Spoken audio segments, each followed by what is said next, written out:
Right. నమస్తే, welcome to our channel. నేను మీ అనిల్. చిన్నారి జాహ్నవి వెతుకులాటలో అక్కడ అధికారులు గాలింపు చర్యలని ముమ్మరం చేయడం జరిగింది. చిన్నారి నేటికి తప్పిపోయి 10 రోజులుగా వస్తూ ఉంది. జూన్ 6వ తేదీ నాడు నానా అంటూ పామాయిల్ తోట ఆ దారి గుండా పరిగెత్తుకుంటూ వెళ్ళిన పాప 10 రోజులైనా ఇంటికి తిరిగి రాలేదు. ఈ 10 రోజుల వ్యవధిలో ఎన్నో అనుమానాలు, ఎన్నో ట్విస్టులు జరిగినాయి. ఆ పాపతో పాటు వెళ్ళినటువంటి కుక్క 3 రోజులకే తిరిగి రావడం, వచ్చిన తర్వాత దానికి GPS ట్రాకర్ని అమర్చిన తర్వాత దాన్ని ఆ ట్రాకర్తో అడవి అంతా కూడా తిప్పేయడం, దానికి ఆ తర్వాత నీరు ఆహారం లేక చనిపోవడం, ఆ చనిపోయేందుకు కూడా నీరు ఆహారం లేక కాదు, దానిపైన ఏదో విష ప్రయోగం జరిగింది, దానికి కూడా పోస్ట్ మార్టం నిర్వహించడం జరిగింది. దానిపైన కూడా పోలీసులు ఎంక్వైరీ చేస్తున్నారు. ప్రస్తుతం పాప కేసులో ప్రతిదీ కూడా క్షుణ్ణంగా పరిశీలిస్తున్నారు. అయితే పోలీసులకు ఉన్నటువంటి ఏకైక కీలక ఆధారం కుక్క. ఆ కుక్క కూడా చనిపోవడంతో పోలీసులు ప్రస్తుతం తలలు పట్టుకుంటా ఉన్నారు. వారికి కేసు ఒక సవాల్గా మారింది. అయితే ఇలాంటి నేపథ్యంలో వారికి ప్రభుత్వం నుండి ఒక మంచి సపోర్ట్ దొరికింది. డిప్యూటీ సీఎం పవన్ కళ్యాణ్ ఈ పాప జాహ్నవి కేసు పైన ఇప్పటికే అధికారులతోని పోలీసు వాళ్ళతోని మాట్లాడుతున్నారు. ఎప్పటికప్పటికీ ఆరా తీస్తున్నారు.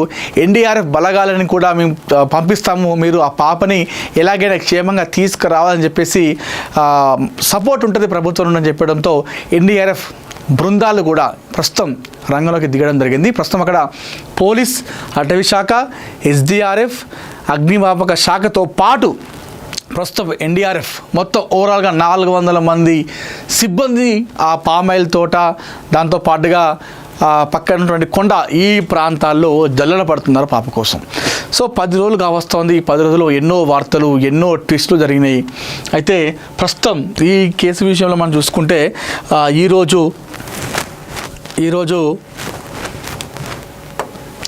అమావాస్య అని చెప్పేసి అంటూ ఉన్నారు. అమావాస్య నాడు ఈరోజు క్షుద్ర పూజలు జరుగుతాయి. ఎంతోమంది ఈ బ్లాక్ మ్యాజిక్ చేసే వాళ్ళకు ఈ అమావాస్య అనేది వేదికగా చేసుకొని ఈరోజు చాలామంది కూడా అర్ధరాత్రి సమయంలో పూజలు నిర్వహిస్తుంటారు, పూజలు చేస్తూ ఉంటారు. అయితే ఈ నేపథ్యంలోనే పాప ఖచ్చితంగా ఈరోజు దొరుకుతుంది అని చెప్పేసి మరికొంతమంది చెప్తా ఉన్నారు. దీన్ని మరికొంతమంది తోసి పారేస్తున్నారు. అదేమీ కూడా కాదు, ఇవన్నీ కూడా నమ్మద్దు, మూఢనమ్మకాలు, ఇవి ఏమి కూడా జరగవు అని చెప్పేసి మరికొంతమంది తోసిపిస్తుంటే అక్కడ స్థానికులు మాత్రం ఈ విషయాన్ని చాలా గట్టిగా నమ్ముతూ ఉన్నారు, బలంగా నమ్ముతున్నారు. అయితే కొంతమంది పూజారులు కావచ్చు, మరికొంతమంది పండితులు, జ్యోతిష్యులు పాప పైన జ్యోతిష్యం చెప్తా ఉన్నారు. ఖచ్చితంగా పాప వస్తుంది, పాప క్షేమంగానే ఉంది, ఆ టైం వరకే పాప వస్తుంది. సో ఈరోజు అమావాస్య దొరికితే ఈరోజు దొరకాలి పాప, దొరకకపోతే అసలు మళ్ళీ దొరకదు పాప అని చెప్పేసి మరికొంతమంది చెప్తా ఉన్నారు. కానీ ఇవన్నీ కూడా మనం నమ్మొద్దు, ఇవన్నీ కూడా మూఢనమ్మకాలని ప్రేరేపించిన వాళ్ళం అవుతాం కాబట్టి సో వీటి మొత్తం కూడా మనం కొట్టిపారేయాలి. ఏదైతే పోలీస్ శాఖ నుండి, ప్రభుత్వం నుండి వచ్చేటువంటి ఏదైతే సమాచారం ఉంటుందో దాన్ని మాత్రమే మనం పరిగణలోకి తీసుకొని వాటిని మాత్రమే నమ్మాలి. మరి ఏ ఇతర విషయాలను కూడా మనం నమ్మొద్దు. ఈ క్షుద్ర పూజలు, చేతబడులు, నరబలులు, అర్ధరాత్రి చేతబడులు, ఇవన్నీ కూడా ట్రాష్, ఇవన్నీ కూడా ఏమి ఉండవు. కానీ కొంతమంది ఈ అమావాస్య వచ్చిందంటే క్షుద్ర పూజలు చేస్తారు. అయితే దానిలో భాగంగానే పాపని పక్క ప్లాన్తోనే ఒక వారం 10 రోజుల ముందు కిడ్నాప్ చేసారు. ఇదంతా కూడా ఒక కుట్రలో భాగమే, ఇది వెనకాల ఒక పెద్ద స్కెచ్ ఉందని చెప్పేసి మరికొంతమంది చెప్తా ఉన్నారు. సో మనం దీన్ని పక్కన పెట్టాలి, దీన్ని మనం నమ్మడానికి వీలేదు. సో నమ్మితే కూడా మనం మూఢనమ్మకాలని ప్రేరేపించినట్టు అవుతుంది. దాంతోపాటుగా ఎంతోమంది కూడా ప్యానిక్ అయ్యేటువంటి అవకాశం ఉంటుంది. అయితే ఈ విషయంలో, ఈ జాహ్నవి విషయంలో ముందుగా ఈరోజు మనకు 10 రోజుల హైలైట్స్ లాగా చూసుకుంటే ఈ అమావాస్య అనేది ఒక తెరపైకి వస్తూ ఉంది అటువంటి అంశం. అయితే ఇప్పుడు ఇంకొక విషయం తీసుకుంటే పోలీసులకి ఉన్నటువంటి ఏకైక ఆధారం కుక్క. అయితే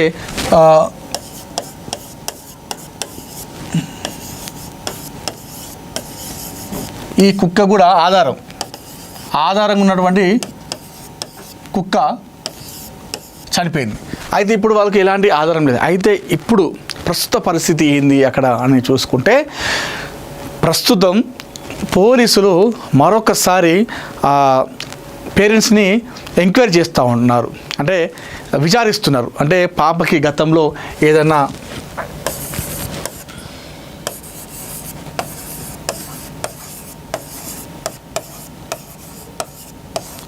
ఎస్, ఎందుకంటే ఏకైక ఆధారం కుక్క చనిపోయింది. ఇప్పుడు ఎలాంటి ఆధారం లేదు. సరే వారి దగ్గర మొబైల్ ఉంటేనేమో దాని ద్వారా ట్రాకింగ్ చేసుకోవచ్చు. అంటే చిన్న పాప దగ్గర మొబైల్ ఉండదు. ఆమె వెళ్ళిన మార్గం కూడా రోడ్డు మార్గంలో వెళ్తేనేమో మనకు సీసీ కెమెరా కనిపిస్తాయి. ఆ పాప వెళ్ళిందేమో అడవి మార్గాన, అటు దాటితే మళ్ళీ కొండ ప్రాంతం. ఓవరాల్గా చూసుకుంటే కూడా అంతా కూడా అడవి ప్రాంతం లాంటి ప్రాంతంలోనే పాప తప్పిపోయింది. ఇప్పుడు ఈ తరుణంలో పోలీసులకు సవాల్గా మారింది. అయితే ఇలాంటి నేపథ్యంలో పోలీసులు మరొకసారి చిన్నారి తండ్రిని విచారిస్తున్నారు. అంటే మళ్ళీ అడుగుతూ ఉన్నారు, మీకు ఏం జరిగింది, గతంలో మీకు ఎలాంటి ఏమైనా గొడవలు జరిగాయా వేరే వాళ్ళతో గతంలో అడిగారు. అయితే ఉన్న అటువంటి కుక్క చనిపోవడంతో వాళ్ళకి ఇక మరొకసారి వాళ్ళ తండ్రిని విచారిస్తున్నారు. చెప్పండి అని చెప్పేసి మొదటి నుండి అడుగుతున్నారు. అసలు ఏం జరిగింది, మీ కుటుంబం ఏంటిది, మీరు ఎక్కడ ఉండేవాళ్ళు, ఇక్కడికి ఎప్పుడు వచ్చారు, గతంలో మీ బంధువులతో గొడవలు జరిగాయా, ఏదైనా విభేదాలు వచ్చాయా, మీ కుటుంబ సభ్యులు ఏదైనా గొడవలు ఉన్నాయా, గతంలో వేరే వారితో స్థానికులతో ఏదైనా పగలు కక్షలు గొడవ లాంటివి జరిగాయా, ఏదైనా పంచాయతీలు లాంటివి లేదంటే కేసులు లాంటివి ఏమైనా మేమైనా పడ్డాయా, లేకపోతే మీరు వేరే వాళ్ళపైన పెట్టడం జరిగిందా అడగడం జరిగింది. ఏదైతే వాళ్ళ చిన్నారి తల్లి ఒక కారు విషయంలో గొడవ జరిగింది, వాళ్ళు ఏమైనా చేసుకుంటారేమో అని చెప్పేసి చిన్నారి తల్లి చెప్పింది. ఆ విషయాన్ని కూడా అడుగుతూ ఉన్నారు. మరి కారు విషయంలో గొడవ జరిగింది కదా, ఆ కారు ఏ విషయం జరిగింది, ఎందుకు జరిగింది, ఆ గొడవ తర్వాత మళ్ళీ ఎప్పుడన్నా వాళ్ళు మీకు కలిశారా, ఏదన్నా మీపైన దాడి చేసే ప్రయత్నం ఏమైనా చేశారా అని చెప్పేసి మరొకసారి చిన్నారి తండ్రిని వాళ్ళు విచారిస్తున్నారు, అడుగుతున్నారు. అంటే ఎందుకంటే వాళ్ళ దగ్గర ఉన్నటువంటి ఓప్స్ లేదు, కుక్క చనిపోయింది కాబట్టి వాళ్ళకు ఉన్నటువంటి ఆధారం. ఒకవైపు ప్లాన్ ఏ అమలు చేస్తూ ఉన్నారు పోలీసులు, అటవీ శాఖ అధికారులు, ఎన్డీఆర్ఎఫ్, ఎస్డీఆర్ఎఫ్, అగ్నిమాపక శాఖ అంతా కూడా ప్లాన్ ఏ చేస్తూ ఉంది. ఆ ప్లాన్ ఏతో పాటు ఇప్పుడు ప్లాన్ బిని అమలు చేస్తూ మరొకసారి ఇటు మొదటి వైపుగా వచ్చి చిన్నారి తండ్రిని విచారిస్తున్నారు. చిన్నారి తండ్రి దగ్గర ఇంకా విషయాలను రాబట్టే ప్రయత్నం చేస్తూ ఉన్నారు. ఎందుకంటే ఆ చిన్నారి తండ్రి వయసు కూడా చాలా చిన్నదే, మరి ఎంత పెద్దవాళ్ళు కూడా కాదు, చిన్నవాళ్ళు కావడంతో సో వాళ్ళు చెప్పనికి వస్తాయి రాదు అని చెప్పేసి పోలీసులు క్షుణ్ణంగా అడుగుతున్నారు. ప్రతి ఒక్క విషయాన్ని కూడా పూసగూర్చినట్టు చెప్తూ అడుగుతూ ఉన్నారు. ఇట్లా ఈ విషయాలన్నీ కూడా వాళ్ళ తండ్రి దగ్గర నుండి రాబట్టే ప్రయత్నం చేస్తూ ఉన్నారు. గతంలో మీ భార్య భర్తల మధ్య గొడవలు జరిగినాయంటే కదా ఒకసారి, మరి మంచిగా ఉంటున్నారా లేదా, ఇవన్నీ కూడా అడుగుతూ ఉన్నారు. మొదటి నుండి ఇప్పుడు ఈ కేసు తప్పిపోయిన వరకు కూడా ప్రతి ఒక్క విషయాన్ని కూడా క్షుణ్ణంగా అడిగి చిన్నారి తండ్రిని అయితే విచారిస్తున్నారు. అయితే దాంతోపాటుగా చనిపోయిన కుక్క ఆధారం లేదు పోయిన తర్వాత ఇప్పుడు తండ్రిని విచారిస్తున్నారు. ఆ తర్వాత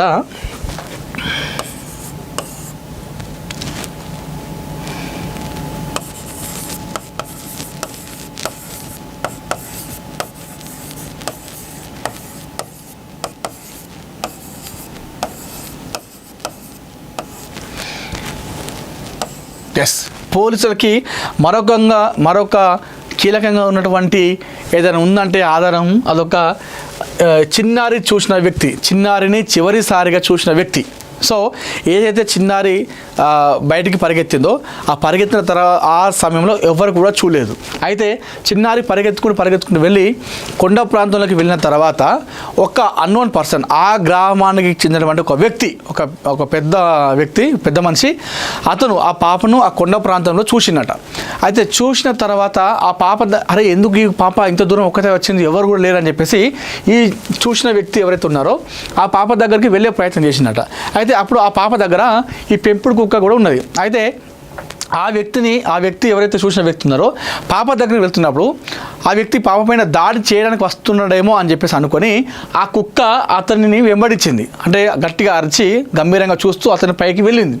అయితే కుక్క దాడి చేస్తుందేమో అన్నటువంటి భయంతో అక్కడ నుండి ఈ వ్యక్తి అక్కడ నుండి భయపడి వెళ్ళిపోయాడు. ఆ పాపని కూడా దగ్గరికి తీసుకురాలేదు, వెళ్ళిపోయాడు. అయితే వెళ్ళిపోయి అక్కడ ఉన్నటువంటి కొంతమంది చెప్పిండు, ఇక్కడ ఒక పాప ఉన్నది, నేను చూసిన ఒక్కతే ఉన్నది, మరి చిన్న పాప అని చెప్పేసి చెప్పి వెళ్ళే వరకు అక్కడ పాప లేదు, కుక్క లేదు. అంటే కేవలం 10-15 నిమిషాల గ్యాప్లోనే మరి ఏం జరిగింది అనేటువంటి అనుమానాలు వ్యక్తమవుతున్నాయి. 15 నిమిషాల పాప ఎక్కడికి వెళ్తుంది, ఎంత దూరం పరిగెత్తినా అక్కడ వెళ్ళదు, కిలోమీటర్ మేరకు అయితే వెళ్ళదు. చిన్న పాప కాబట్టి, చిన్న కాళ్ళు కాబట్టి, అంత పెద్ద అడుగులు కూడా వేయదు కాబట్టి ఆ పరిసర ప్రాంతాలకు వెళ్ళాలి. మరి ఆ 15 నిమిషాల గ్యాప్లోనే ఏం జరిగిందన్న అనుమానాలు కూడా వ్యక్తమవుతున్నాయి. అయితే ఈ నేపథ్యంలో అటు కుక్క చనిపోయిన నేపథ్యంలో మరొకసారి ఇటు ప్లాన్ బితోని వస్తూ ఉన్నారు పోలీసులు. ఇటు చిన్నారి తండ్రి విచారిస్తున్నారు. దాంతోపాటుగా చిన్నారిని కొండ ప్రాంతంలో చివరిసారిగా చూసిన వ్యక్తిని కూడా మరొకసారి విచారిస్తున్నారు. ఆయన దగ్గర అడిగి అన్ని విషయాలు తెలుసుకుంటున్నారు. మీరు చిన్నారిని చూసినప్పుడు మీరు అక్కడ ఎందుకున్నారు? ఆ సమయంలో మీరు పాపను ఏ సమయంలో చూసిన తర్వాత మీరు పాపని పిలిచారా? దగ్గర వెళ్తున్నప్పుడు కుక్క నిజంగానే మీ మీదకి వచ్చిందా? ఆ తర్వాత మీరు అక్కడి నుండి ఏ టైంకి వెళ్ళిపోయారు? తర్వాత ఎంత సమయం గ్యాప్లో మీరు మళ్ళీ అక్కడికి వచ్చారు? వచ్చిన క్రమంలో ఎంత టైం అయ్యింది? ఆ టైం గ్యాప్లో పాపను మీరు వెతికే ప్రయత్నం చేసిరా, లేకపోతే అక్కడ పాపను చూసి లేకపోయేసరికి మళ్ళీ వెనక్కి వెళ్ళిపోయారా? ఇవన్నీ కూడా మళ్ళీ కూపీలాగే ప్రయత్నం చేస్తూ ఉన్నారు. ఎందుకంటే వాళ్ళకు లేదు ఆధారం, పోలీసు వాళ్ళకు ఉన్న ఆధారంతో మళ్ళొకసారి వాళ్ళు వెనక్కి వచ్చి ఇవన్నీ అడుగుతూ ఉన్నారు. చిన్నారి తండ్రితో పాటు చిన్నారిని చివరిసారిగా చూసిన వ్యక్తి ఆ పెద్ద మనిషిని కూడా అడుగుతూ ఉన్నారు. పోలీసులు విచారిస్తున్నారు, కూపీలాగే ప్రయత్నం చేస్తూ ఉన్నారు. అయితే ఇంకొకటి చూసుకుంటే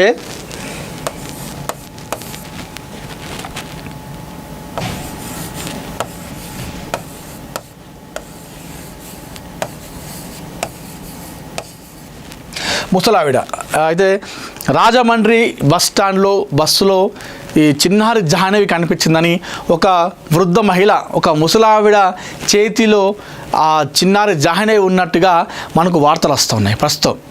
మరి నిజంగానే ఎవరైతే ఒక యూట్యూబర్ వీడియో పెడితే ఆ యూట్యూబర్ కింద ఒకరు కామెంట్ చేయడం జరిగింది.